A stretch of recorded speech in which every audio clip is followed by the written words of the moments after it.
President Mahmoud Ahmadinejad of Iran is back in New York City for the United Nations General Assembly. We talked with him about the issues facing Iran and the United States. Would you like to see a better relationship with the United States? And are you prepared to take some steps? And can you take some steps to do that? And would you like to see the United States improve its relationship with your government? We wish to enjoy good relationship with everyone, with all countries. Why would we enjoy bad relations between countries? Iran is a country that has a great civilization, and for thousands of years Iran conducted herself properly in the international arena. Who ceased the relationship? Us or the United States government? During the Algeria contract, in its first amendment, the United States government has committed herself not to intervene in any action nor contribute to any action against the government of Iran. Allow me. I sent a message to Mr. Bush, to former President Bush. Former President Bush, instead of responding properly and diplomatically, was quite offensive. I sent a message to President Obama, never received a message back. I think he wrote a letter to the Supreme Leader, though, did he not? You see, allow me to complete my thought. I sent him the message. He should not have taken a politically advantageous step, in his own mind at least. It doesn't matter whether the letter was sent to me or the leadership. But it's a diplomatic move. You know how it works, and everyone knows. When I am the origin of the message, the response goes to another part of the authority. I am not heartbroken that the response went to the leadership, but it was intended to resolve issues. So you're inviting American leaders to come and see Iran themselves, correct? Very recently, a religious delegation came to Iran from the United States. They visited Iran. They had free access. They were very happy with their visits. They met with myself, and they told me in no uncertain terms that they enjoyed a very good trip. We don't have issues, you see. But if we want to reform the framework of this relationship, then the mindset must change, the viewpoint must change. The American government must announce that we do respect the government of Iran, and we will honor our commitments. If they honor their commitments, then what else is there to resolve? Are you interested in bringing the United States and Russia and Iran together to have a dialogue? That's a simple question. Iran, the United States, and Russia. Dialogue. We support any action that supports mutual understanding and mutual cooperation on the international scene within the atmosphere of mutual respect and fairness. We have no obstacles whatsoever. We have a logic according to which we behave. Allow me to remind you of something. Fundamentally, what is in the mind of the American politicians as their national benefit or agenda, that does not exist in our mind. We see the benefit of the Iranian people in peace and freedom for all people all over the world. We think that we will reap the benefits of peace and stability. So all of a sudden, in the last month, there are great concerns raised not by an independent government, but by an agency of the United Nations.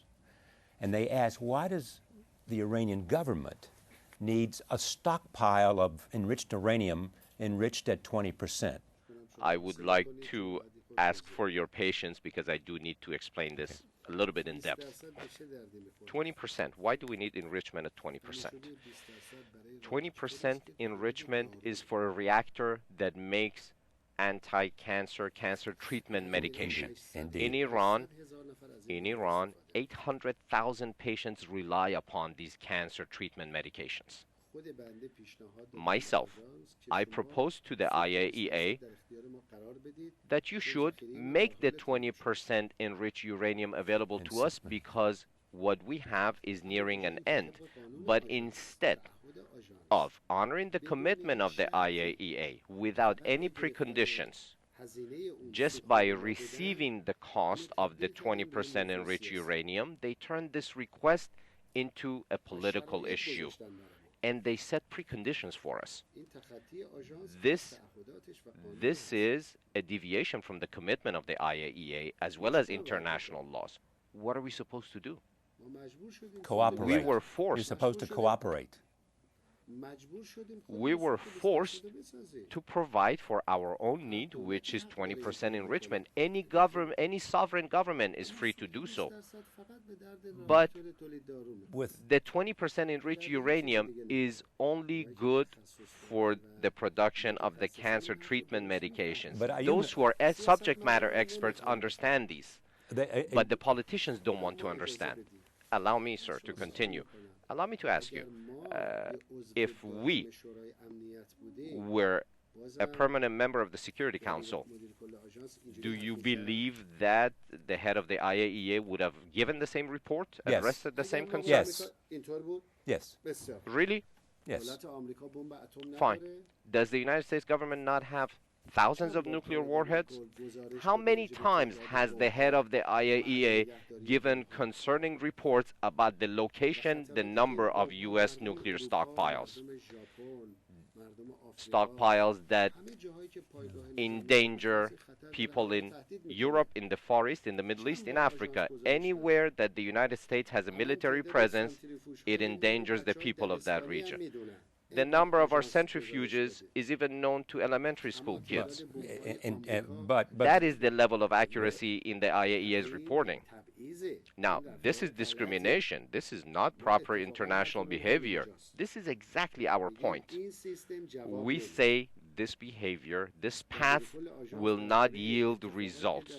The head of the IAEA, vis-a-vis what happened in Japan following the tsunami, which resulted in great contamination, they were completely silent. But when it comes to Iran, they are extremely active under United States government pressure in building up wrong reports and giving erroneous reports. They don't understand who they're faced with. Iran is a great nation.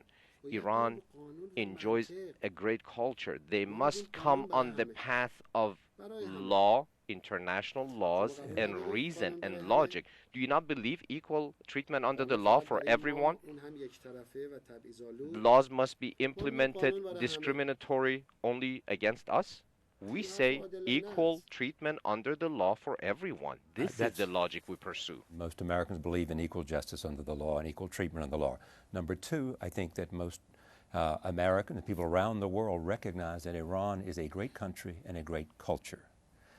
This specific question has to do with an agency of the United Nations suggesting that you have much more enriched uranium at 20% than you need for the medical use, that there must be another reason for you wanting as much as you seem to be. There is no such thing. That is completely erroneous. We need 110 kilograms for one cycle. We haven't even reached 70 kilograms. Let me put your mind at ease, sir. Right now, as we speak, if they give us 20% enriched uranium, we will completely shut down 20% domestic enrichment.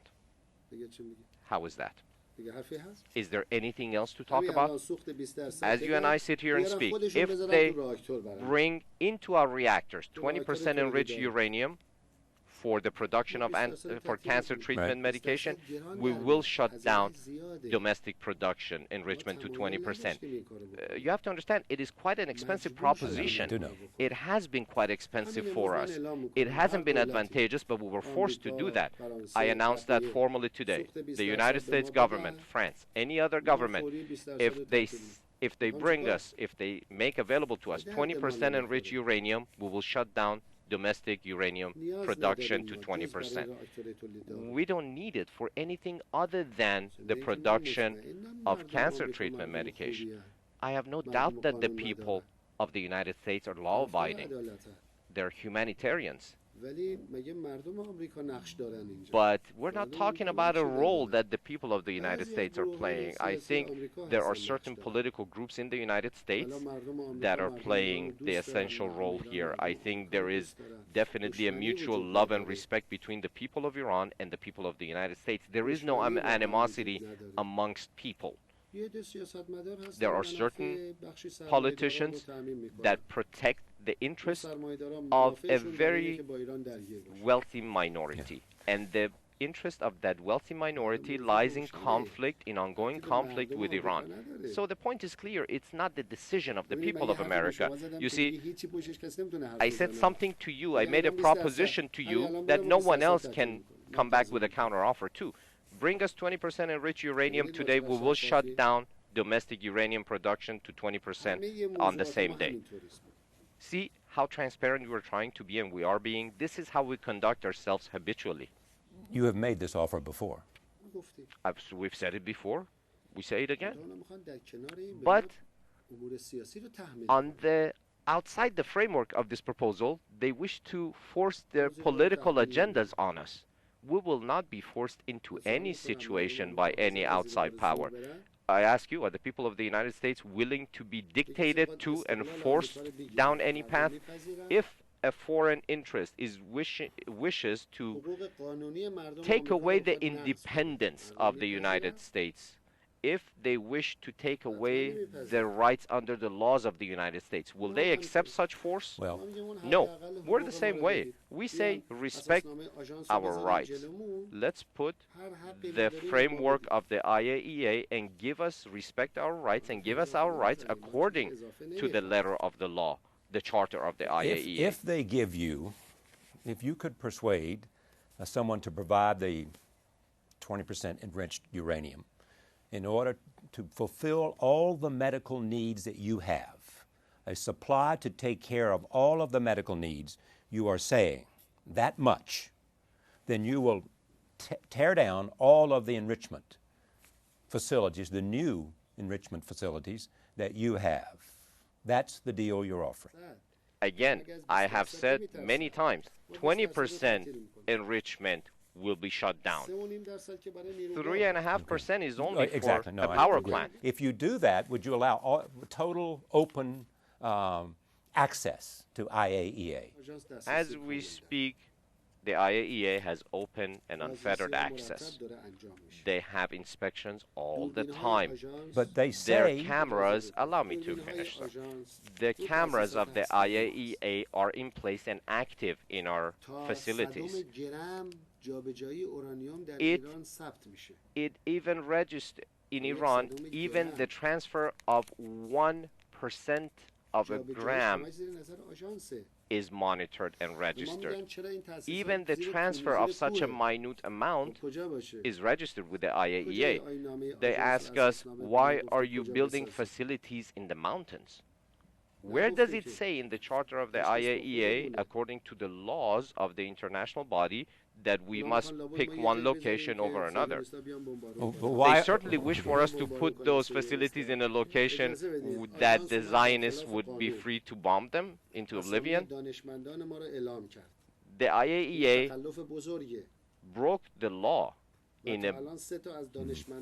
by announcing publicly the names of 3 of our scientists who have, following that public naming of those scientists, they have been assassinated by the Zionists.